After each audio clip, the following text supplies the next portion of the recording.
말씀 열왕기 하 6장 1절에서 7절 말씀 제가 봉독해 드리겠습니다. 선지자의 생도가 엘리사에게 이르되 보소서 우리가 당신과 함께 거한 곳이 우리에게는 좁으니 우리가 요단으로 가서 거기서 각각 한 제목을 취하여 그곳에 우리의 거할 처소를 세우사이다. 엘리사가 가로수되 가라. 그 하나가 가로되 정컨대 당신도 종들과 함께 하소서. 엘리사가 가로되 내가 가리라 하고 드디어 저희와 함께 가니라. 우리가 요단에 이르러 나무를 베더니 한 사람이 나무를 벨 때에 도끼가 자루에서 빠져 물에 떨어진지라. 이에 외쳐 가로되 아 내 주여 이는 빌려온 것이니이다. 하나님의 사람이 가로되 어디 빠졌느냐 하매 그곳을 보이는지라.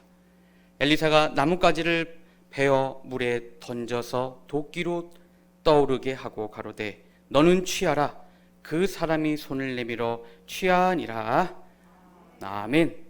오늘 본 말씀 열왕기하 6장 1절에서 7절 말씀을 통해서 물에 빠진 도끼와 물에 떠오른 도끼라는 제목으로 여러분들과 말씀을 상고해 보도록 하겠습니다.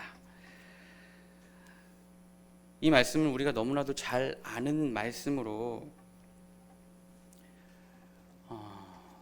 너무나도 익숙하게 잘 들어왔던 도끼가 자루에서 분리되어서 그 도끼가 물에 빠졌으나 엘리사 선지자가 나뭇가지를 물에 던져 물에 떠오르는 그런 내용으로 기록이 되어 있습니다. 근데 이 내용이 교훈적인 내용이 아닌 우리에게 영적으로 어떠한 축복과 또한 우리에게 기적으로 나타나고 있는지 오늘 이 시간 구약시대에 있었던 이 사건에 대해서 하나님의 권능과 표적으로 보여줬던 이 사건이지만 이 사건을 통해서 우리에게 보여주고자 하는 그 의미가 어떠한 의미로서 우리에게 말씀하고 있고 그 의미가 우리에게 얼마나 축복된 일인지를 오늘 이 시간 확실히 깨우친 바로 말미암아 하나님께서 원하시는 신앙인으로 발전되는 저와 여러분 되시길 간절히 원합니다. 엘리사 하면 떠오르는 것이 대표적으로 무엇이 있을까요? 자신의 스승인 엘리야의 영감을 갑절이나 받게 되죠. 요단에서 엘리야가 승천할 때에 승천하기 전에 계속 엘리사가 엘리야를 붙잡고 있으니까 네가 원하는 것이 무엇이냐라고 했을 때 무엇을 원하였나요? 당신의 영감을 갑절이나 받기를 원하나이다 라고 하여 회리바람 타고 엘리야는 승천을 하고 그리고 그 떨어진 겉옷을 자신도 그것을 갖고 자신의 스승인 겉옷을 가지고 요단강을 이리 치고 저리 쳤을 때에 강이 갈라지는 그런 기적과 같은 일들이 우리는 또 성경을 통해서 확인해 볼 수가 있습니다. 또한 어떠한 그 내용들이 있나요? 그 내용들 가운데 한 가지인 아람 왕의 군대 장관인 나만 장군이 문둥병에 걸렸습니다. 그런데 엘리사를 찾아와서 엘리사가 말씀하는 것이 요단강에 7번 담가서 씻으면 낫게 된다라고 하는 그 말을 듣고 요단강에서 7번 담갔다 나오니까 어떠한 기적이 있게 됩니까? 그 살이 어린아이와 같이 하얘져서 문둥병을 치유받았다, 깨끗함을 받았다라는 그 기적들을 우리는 엘리사의 그 사역 가운데에 또 기적과 표적 가운데에 우리에게 보여주고 있다라는 것입니다. 그래서 엘리사는 이러한 고백을 나만 장군은 이러한 고백을 엘리사에게 하게 됩니다. 열왕기하 5장 15절 말씀을 보시면 내가 이제 이스라엘 외에는 온 천하에 신이 없는 줄을 아나이다. 엘리사가 믿고 있는 하나님을 인정하며 이처럼 고백하고 있다라는 것입니다.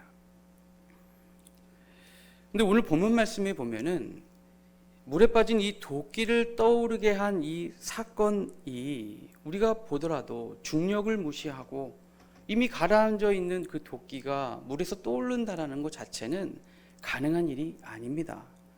그러나 이와 같은 이적은 우리는 믿습니다.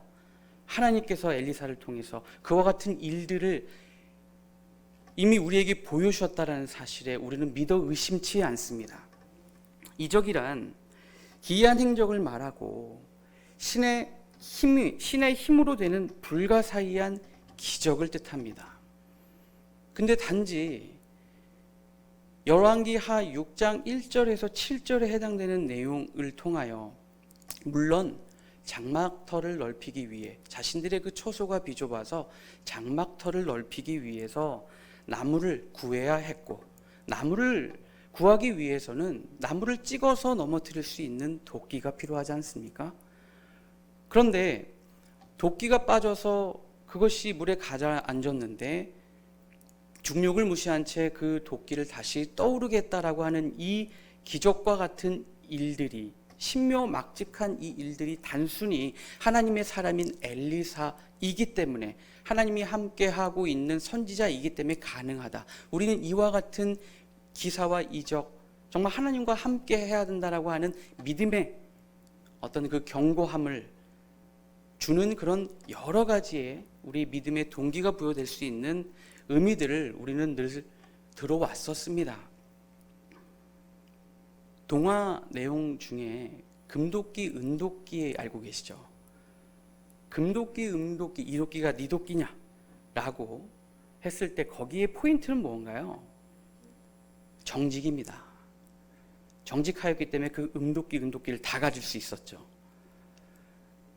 근데 단순하게 이 본문 내용은 물에 빠진 도끼를 떠오르게 한, 그냥 기적을 보여주기 위해서 하나님께서 우리에게 말씀하고 있는 것이 아닙니다. 바로 이 신의 그 힘으로 발생되었던 이 불가사의한 그 기적을 통해서 우리에게 그 속에서 나타나고자 하는 바로 예언적인 섭리가 들어있다는 것입니다. 바로 그 예언적인 섭리가 그 속에, 그 기적 가운데에 하나님의 그 속에서 우리에게 말씀하시고자 하시는 예언적인 섭리가 무엇이냐라는 겁니다. 구약은 장래에 나타날 그림자라고 이야기할 수 있습니다. 구약시대의 역사적인 사건들이 그냥 어떤 사건에 끝난 것이 아니라 그 내용들 가운데에서는 하나님의 섭리가 말일에 어떻게 이루어질 것을 그림자적으로 보여준 내용들이 있다라는 것입니다. 마치 오늘 본문 말씀에도 그와 같은 내용이 숨겨져 있는데, 어떠한 내용이 숨겨져 있는지를 우리가 먼저 살펴보기 전에 구약의 한 가지의 내용을 통해서 정말 장래에 하나님께서 어떠한 예언을 하고 있는지를 한번 노아 때에 있었던, 노아 때에 그 홍수 심판이 있었지 않습니까? 바로 그 노아 홍수 심판을 통해서 장래에 어떻게 표현하고 있는지, 예언하고 있는지를 살펴보도록 하겠습니다. 오늘날 많은 기독교인들은 이 노아 선지자에 대해서 어떻게 알고 있습니까? 노아와 그 7 식구들은 정말 하나님의 그 뜻을 잘 순종하여서 창세기 6장 9절에 당세의 의인으로서, 하나님의 사람으로서, 선지자로서 정말 하라는 대로 그 커다란 배를 건조하였고, 그래서 그들은 구원을 받고 홍수로부터 구원을 받았다. 이렇게 너무나도 교훈적으로 잘 알고 있지 않습니까? 그러나 이 내용은 그냥 지나간 역사적인 사실로만 우리가 알아서는 안 되고, 구약의 역사적인 이 내용 속에 바로 하나님의 그 종말에 이루어질 하나님의 섭리가 담겨져 있다는 사실을 깨우침 받기를 원합니다. 그것이 바로 마태복음 24장 36절 말씀을 먼저 보시면, 그러나 그날과 그때는 아무도 모르나니 하늘의 천사들도 아들도 모르고 오직 아버지만 아시니라. 그날과 그때, 바로 심판날을 의미합니다. 심판날에 그날과 그때를 아무도 모른대요. 심지어 아들도 모른다고 얘기하고 있습니다. 근데 누구만 아신다? 아버지만. 그래서 하나님만 아는 것이 너무나 당연한 것이지라고 우리가 이렇게 단순하게 생각해서 그런지 몰라도 예수님께서 재림하실 때는 조족같이 오시겠다, 이렇게 믿고 있는 것이 오늘날 현실이지 않습니까? 그런데 이 심판 날짜를 바로 노아에게 알려주고 있습니다. 창세기 7장 4절 말씀에 보면은 노아 홍수 심판이 있기 전에 창세기 7장 4절에 지금부터 7일이면 내가 40주야를 땅에 비를 내려 나의 지은 모든 생물을 지면에서 쓸어버리리라. 이미 방주 건조한 것이 완성되고 나서 지금으로부터 7일 후면, 그러니까 7일 전에 알려주신 거예요, 심판 날짜를. 근데 마태복음 24장 37절 말씀을 보시면 뭐라고 기록이 되어 있나요? 노아 때와 같이 인자의 임함도 그러하리라. 너무나도 놀라운 말씀입니다. 단지 역사적으로 지나간 노아 홍수 심판은, 노아의 그 역사적인 사실은 단지 지나간 그 역사적인 사실이라고 우리는 생각을 했었는데, 그 노아의 그 홍수 심판이 결국에는 인자 때와 같다라고 말씀하고 있다는 것입니다. 인자는 요한복음 3장 13절 말씀에 하늘에서 내려온 자 곧 인자 외에는 하늘에 올라간 자가 없다라고 했습니다. 신약 성경에 약 80회가량 예수님을 인자라고 표현하고 있다는 것입니다. 오늘날 많은 기독교인들 재림하신 예수님 기다리고 있지 않습니까? 예수님께서 재림하시면 구원과 심판이 있을 것인데, 근데 이 종말에 되어질 예수님이 오실 때에 어느 때와 같다? 바로 노아 때와 같다라는 것입니다. 그렇다면 노아 때에, 노아와 그 7 식구들은 우리가 구원받은지는 누구나 다 알고 있는 사실인데 어떻게 해서 구원을 받았는지, 또 심판받는 자들은 어떠한 모습으로 나타났기에 이들은 심판을 받을 수밖에 없었는지를 우리가 온전히 깨우침 받으면 마지막 종말에 인자 되신 예수님이 오실 때에 우리는 그것을 잘 준비한 자들로서 구원받는 자가 되는 것인 줄 믿습니다. 심판받는 자들의 모습에 대해서는 마태복음 24장 38절에서 39절에 기록이 되어 있습니다. 홍수전에 노아가 방주에 들어가는 날까지 사람들이 먹고 마시고 장가들고 시집가고 있으면서 홍수가 나서 저희를 다 멸하기까지 깨닫지 못하였으니 인자의 임함도 이와 같으리라. 오늘 이 세상과 너무나 닮아 있지 않습니까? 다시는 이 세상을 홍수로 심판하지 아니한다라고 하나님께서 이 무지개를 통해서 약속의 표징으로 보여주셨잖아요. 근데 노아 때, 인자 때는 노아 때와 같다라고 함으로써 물로 홍수 심판하는 것이 아니라 심판은 하시겠지만 바로 그 심판 가운데에 한켠에는, 종말의 한켠에는 노아와 같이 영적인 방주에 건조하는 작업들이 이루어질 것이고, 또 그 한켠에는 이 모든 세상 사람들은 땅에 충만하여, 세상에 충만하여, 정말 세상에 몰두하여 그들은 하나님을 믿지 아니하고 결국에는 심판받게 된다라는 것을 우리에게 말씀하고 있는 것인 줄 믿습니다. 그러므로 이것은 먼 훗날에 예수님이 재림하실 때 노아 때를 그림자로 보여주신 것이라고 성경은 말씀하고 있는 것입니다. 오늘 본문에서도 역사적인 관점에서 단순하게 도끼가 빠진 도끼를 나뭇가지를 던져서 그 도끼가 떠오른 너무나도 단순한 내용이 아니라는 것입니다. 이 시대에 우리에게 실질적으로 무엇을 이 본문 말씀을 통해서 요구하고 있는지를 우리는 오늘 말씀을 통해서 확실히 깨우침 받아야 될 줄 믿습니다. 오늘 본문에 대한 대략적인 내용은, 이 본문의 그 목적은 장막터를 넓히기 위해서입니다. 바로 하나님의 처소, 또 오늘날 표현이라고 한다면 성전을 넓히고자 이 제자들, 그 생도들과 함께, 선지 학교에 속해 있는 생도들과 함께 요단 근처, 수풀의 근처에 가서 그 나무를 베로 엘리사도 같이 함께 동행합니다. 근데 당시에 왜 처소를 확장하려고 하였는가에 대한 이유를 우리가 먼저 살펴봐야 되겠고요. 또 마지막 때에 하나님께서 거하시는 처소는 어떠한 곳인가를 오늘 본문에 숨겨진 말씀을 통해서 한번 살펴보도록 하겠습니다. 먼저 이 본문의 그 시대적 상황은 북이스라엘 왕국의, 엘리사는 북이스라엘 왕국의 선지자였지 않습니까? 북이스라엘 왕국의 그 왕들은 총 19명이었습니다. 19명이 북이스라엘 왕국을 통치하였는데 그 19명은 하나같이 악한 왕들이었습니다. 그들의 그 공통점은 우상을 숭배하였고, 우상을 숭배하는 데에 그 정책을 강화하였고, 또한 이 물질에 탐닉을 하였습니다. 그렇기 때문에 하나님 앞에 그만큼 악한 왕으로 나타나였던 것입니다. 백성들도 너무나 당연히 우상을 섬겼고, 또한 세상의 그 물질적인 것들을 탐닉을 하였습니다. 그래서 하나님의 그 말씀에, 하나님의 그 신앙에 배교하는 일들과 또한 하나님의 선지자를 또 조롱하는 일까지 우리가 살펴본 내용을 통해서 확인해 볼 수 있습니다. 열왕기 하에 이 전반적인 내용은 전반부에 바로 엘리사의 사역에 대해서 나오고, 후반부는 이 북이스라엘 왕국은 아수르에 의해서 멸망을 받게 됩니다.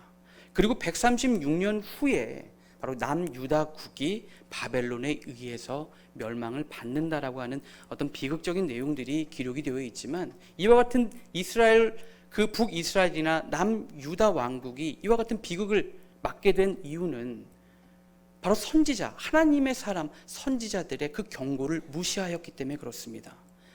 또한 엘리사의 그 시대적 그 배경 가운데에 하나님의 사람을 너무나도 무시하고 조롱하였던 그 일들을 바로 열왕기 하 2장 23절 내용을 통해서 우리가 확인해 볼 수 있다는 것입니다. 엘리사가 엘리야를 통하여 영감을 갑절이나 받고 여리고를 지나 베들로 올라갈 때에 42명의 젊은 아이들에게 조롱을 받습니다. 그래서 이 엘리사가 저주하여서 곰 2마리가 나와서 42명을 죽이게 되죠. 우리는 단순히 이 내용이 그래도 너무하신 거 아닌가, 젊은 아이들로 그렇게 곰이 나와가지고 단 놀렸다고 해서 그렇게 죽일 수가 있을까, 이렇게 우리가 단순하게 생각해 볼 수 있지만, 대머리라고, 이 엘리사 선지자가 대머리였나 봅니다. 근데 대머리여 올라가라 라고 조롱을 하였습니다. 이게 무슨 뜻이냐면 바로 당신의 스승인 엘리야처럼 하늘에 올라가 봐라, 그걸 아예 믿지를 않았다라는 겁니다. 젊은 아이들이 그를 조롱하고 놀렸기 때문에.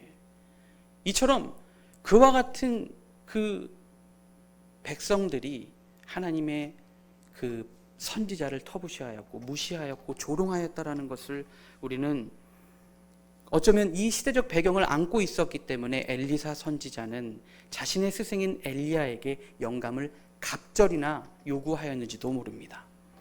그래서 당시 왜 처소를 확장하려고 하였는가 봤더니, 그러한 혼탁한 세상 가운데에 그 세상에 속하지 않으려고 그 생도들이 정말 하나님의 사람과 함께하기 위해서 그 수요가 증가가 될 수 있었기 때문에 처소가 비좁아 그 처소를 넓힐 수 있었음을 우리는 한 가지를 생각해 볼 수가 있는 것입니다. 또한 여러 가지 이유들이 있겠죠. 장마터를 넓히고자, 또 처소를 넓히고자 하는 그 이유들은 우리가 여러 가지로 한번 생각해 볼 수 있는 부분입니다.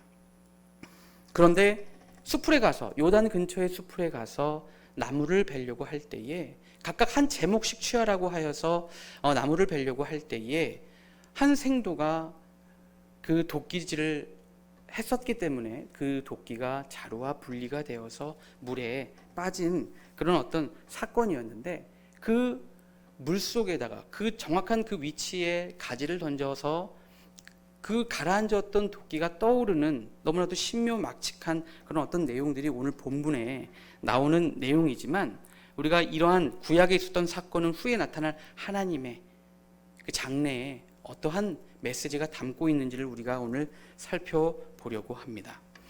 그럼 오늘 본문의 목적은 장막터를 넓히기 위해서 준비돼야 될 것은 무엇이 필요합니까? 나무가 필요하고, 또한 나무를 베기 위해서 무엇이 필요합니까? 도끼가 필요합니다. 마지막 때 하나님이 원하시는 그 처소, 무엇으로 어떻게 지어져야 하는지를 오늘 이 본문 내용에 숨겨져 있는 내용을 우리는, 말씀에 그 숨겨진 내용들을 우리는 살펴보려고 합니다. 자, 이 세상에서 여러분들 생각할 때에 하나님의 성전이라고 하는 오늘날 교회들이 너무 많지 않습니까? 우리나라뿐만 아니라 전 세계적으로 교회들이 많이 있을 텐데 여러분들이 정말 이 성전은 너무나도 아름답고 정말 엄청 크고 멋진 성전이다라고 여러분들이 손에 꼽힐 만한 성전들이 다들 각자 하나씩 있을 겁니다. 우리 국내 또는 뭐 전 세계적으로. 그러나 우리가 성경적으로 봤을 때 가장 크고 아름다운 또 값진 금과 은으로 그렇게 해서 지어진 성전이 어떠한 성전이라고 얘기할 수 있을까요? 바로 솔로몬이 지은 성전이라고 우리가 얘기할 수 있겠죠. 솔로몬은 자신의 그 부왕 바로 아버지인 다윗의 유지에 따라서 예루살렘에 정말 하나님의 언약궤를 모시는 그런 성전을 건축하기를 그 유지대로 그 성전을 지었는데요. 그 성전의 그 규모가 어떠하냐면 자신의 아버지인 다윗으로부터 물려받은 그 부, 바로 금과 은, 또 놋과 철, 귀한 목재, 석재를 아낌없이 사용했다라고 해요.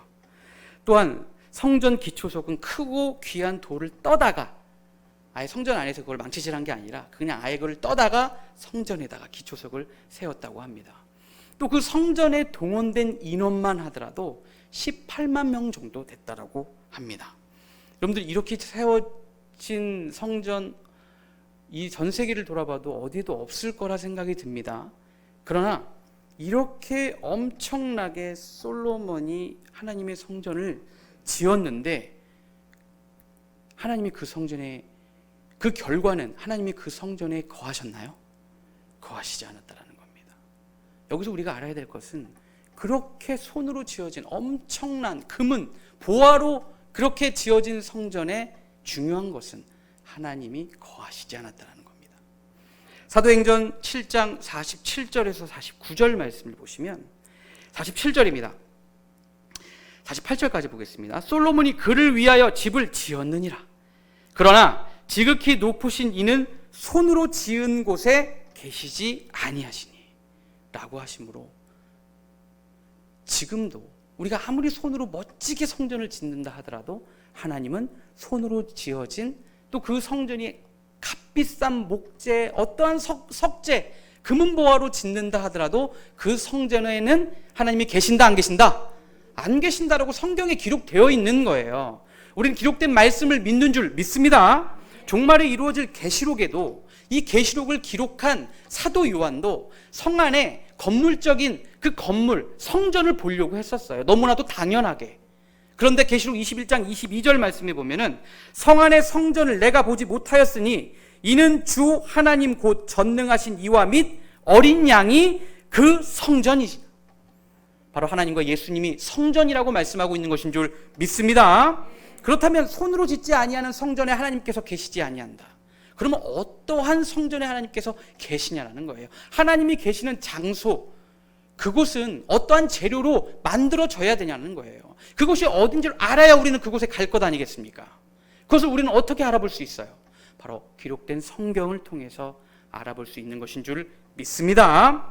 자, 우선 오늘 본문 말씀에 하나님이 처소를 넓히기 위해서 장막터를 넓히기 위해서 성전을 짓기 위해서는 준비되어야 될 것이 나무와 또 그 나무를 벨 수 있는 도끼가 있어야 된다라고 우리는 확인을 했습니다.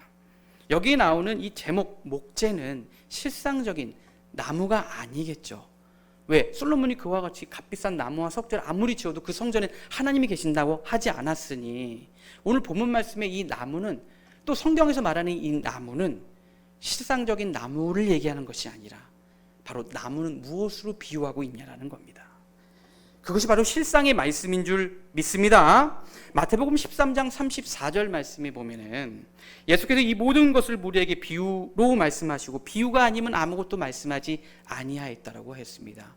성경은 90% 이상이 다 비유로 기록되어 있다라고 해도 과언이 아닐 것인데 우리가 언제까지 비유로 알아들을 것이냐. 요한복음 6장 25절 말씀에 보면 때가 이르면 다시는 비사로 비유 비자 말씀 사자 비유로 말씀하지 않는다는 거예요. 때가 이르면 비사로 말하지 않고 아버지에 대한 것을 밝히 이르리라. 바로 밝히 이루는 바로 이때야말로 때가 가까웠다라고 우리는 시기를 분별할 수 있는 것인 줄 믿습니다. 이사야서 34장 16절 말씀을 보시면 너희는 여호와의 책을 자세히 읽어보라. 이것들이 하나도 빠진 것이 없고 하나도 그 짝이 없는 것이 없으리니. 우리 남자의 짝은 여자, 또 동물도 모든 것이 다 짝이 있지 않습니까? 마찬가지로 이 성경에도 그 문제에 대한 답, 이와 같은 짝이 있다라는 거예요. 그렇다고 우리가 다 갖다 붙인다고 이게 짝이 될 수 있습니까? 이것은 누가? 바로 여호와 대신 하나님께서 여호와의 입이 이를 명하셨고 그 신이 이것들을 모으셨음이니라. 바로 모으신 이 문제와 그 해답에 대한 짝을 우리는 그 짝을 통하여 하나님이 우리에게 종말의 마지막 때에 말씀하시고자 하시는, 또 하나님께서 거하시고자 하시는 처소요 성전이 어떠한 재료로 만들어지고 그 장소는 어딘지를 우리가 확실히 깨우침 받을 때에 우리는 그 장소에서 하나님께 신령과 진정으로 예배드릴 수 있는 것인 줄 믿습니다. 자, 이 성경에서의 나무의 실상을 우리가 살펴보면 바로 요한복음 15장 1절 말씀에 예수님을 참 포도나무로 비유하고 있습니다.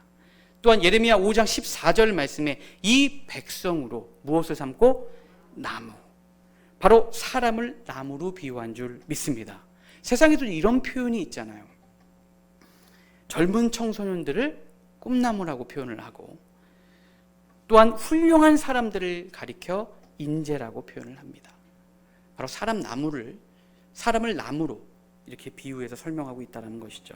또 성경에서 말하는 이 큰 제목, 이 기둥이 어디에 쓰여지냐면 계시록 3장 12절 말씀을 보시면 이기는 자는 내 하나님 성전에 무엇이 되게 하리니?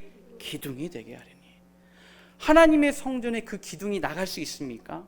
물론 나무로 비유된, 사람을 나무로 비유하였으니까 하나님의 그 성전에 기둥이 되려면 얼마나 깎이고 깎여서 얼마나 가공이 되었겠습니까?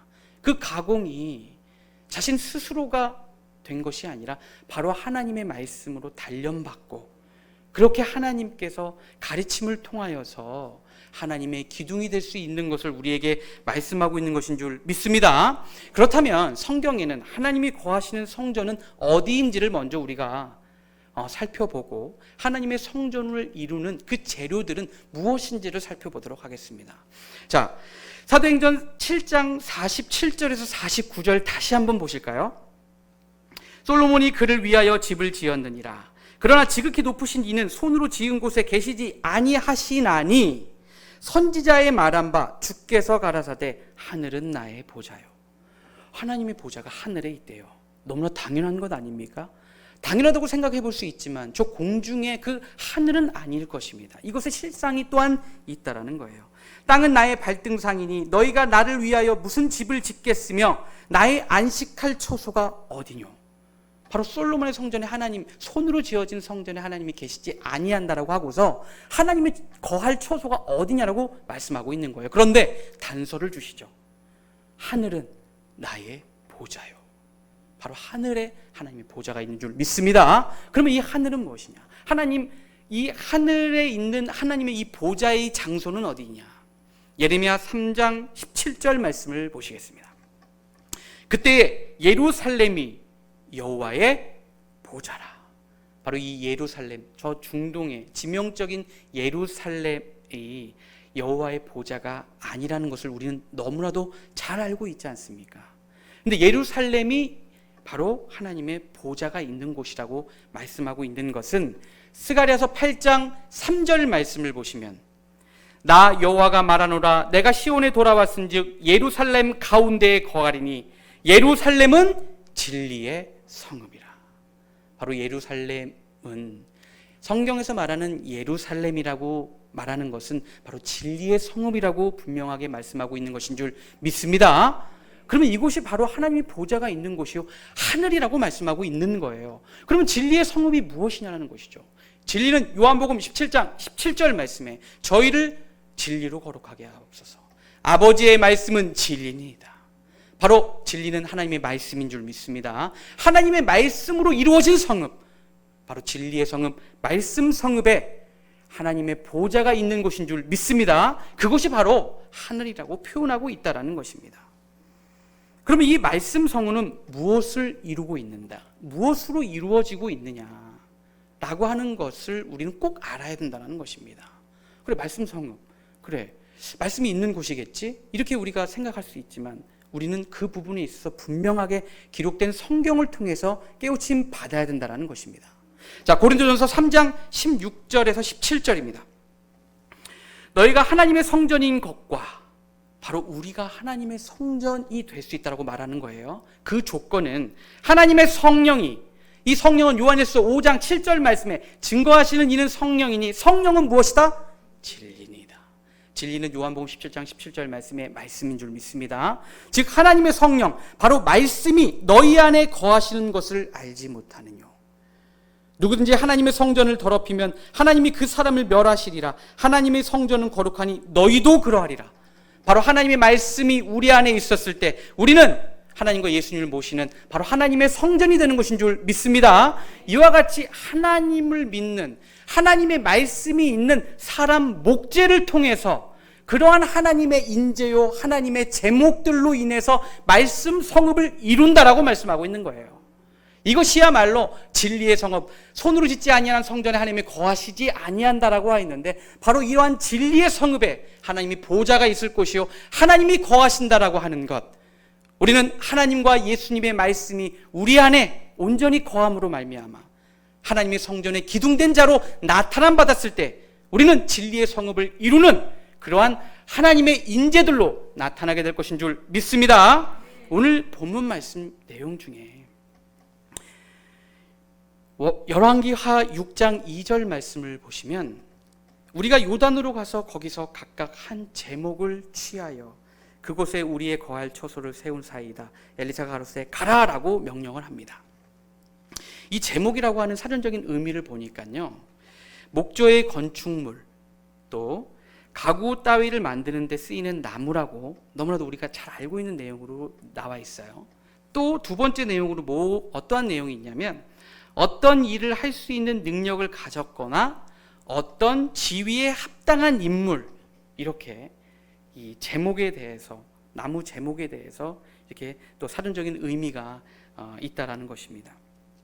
근데 왜 한 제목만 취하라고 했을까요? 이게 우리 개인에게 적용하였을 때에 우리가 먼저 하나님의 성전에 정말 제목으로, 기둥으로 나타남 받아야 되는 것인 줄 믿습니다. 그러한 제목이 우리가 되었을 때에 어떠한 제목도 우리가 취할 수 있다는 거예요. 우리가 하나님의 성전의 기둥이 되지 않고 제목들로 나타남 받지 않은 상태에서 어떠한 제목도 취할 수가 없는 거예요.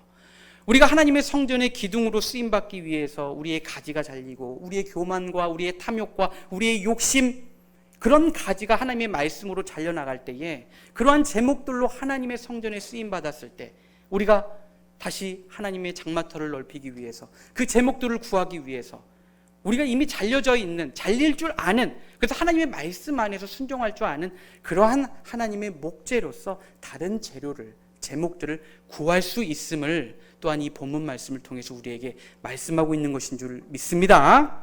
자, 그렇다면 중요한 것은 하나님의 성전을 넓히기 위해서, 그 처소를 넓히기 위해서 우리는 사람 목재들을 얻어야 합니다. 사람들의 목재를, 결국에는 우리가 나무를 베어야 하는데 그 목재를 얻기 위해서는 무엇이 필요합니까? 이 나무가, 본문에 나오는 이 나무가 실상의 나무가 아니지 않습니까? 성경에서는 사람 목재를 가리켜서 말하는데 이 사람 목재를 우리가 베려면 무엇이 필요합니까? 도끼가 필요합니다. 근데 이 도끼가, 우리가 예배 끝나고 나서 실질적으로 철물점에 가서 도끼를 하나 샀습니다. 도끼를 사서 거기다가 말씀이라고 딱 쓰면 말씀 도끼. 우리가 이거 말이 안 되지 않습니까?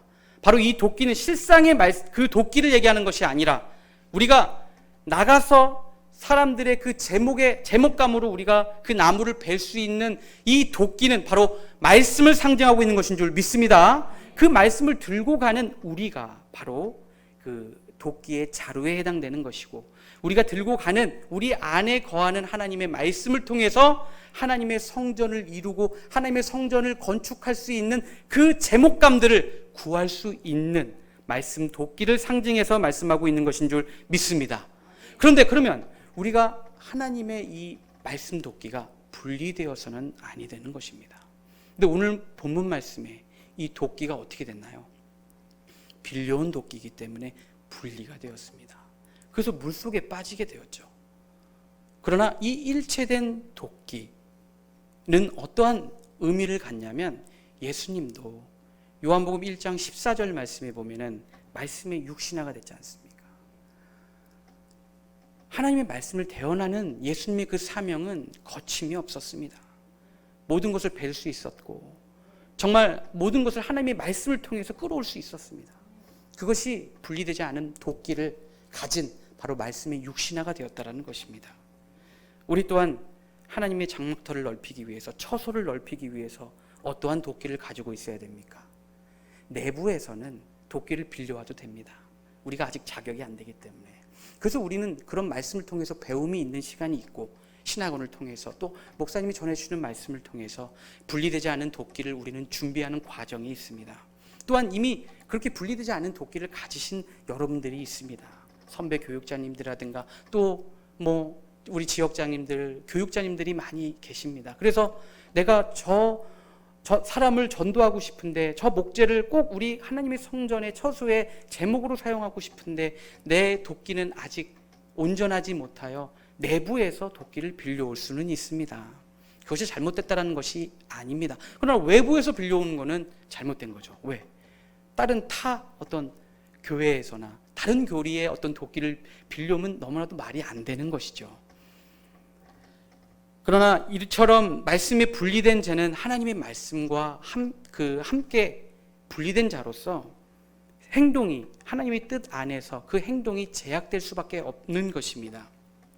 무엇 하나 배워낼 수 없는 상태, 말씀으로 누군가 전해줄 수 없고 또한 하나님의 말씀을 전하는 그 부분에 있어서 자신감이 없는 상태, 또한 하나님과 예수님의 알미 너무나도 부족하여서 정말 말씀을 전하지 못하는 그 상태야말로 이 도끼와 자루가 분리된 상태라는 것을 우리에게 의미적으로 말씀하고 있는 것인 줄 믿습니다. 근데 이 상태가 계속 지속이 된다면 어떻겠습니까?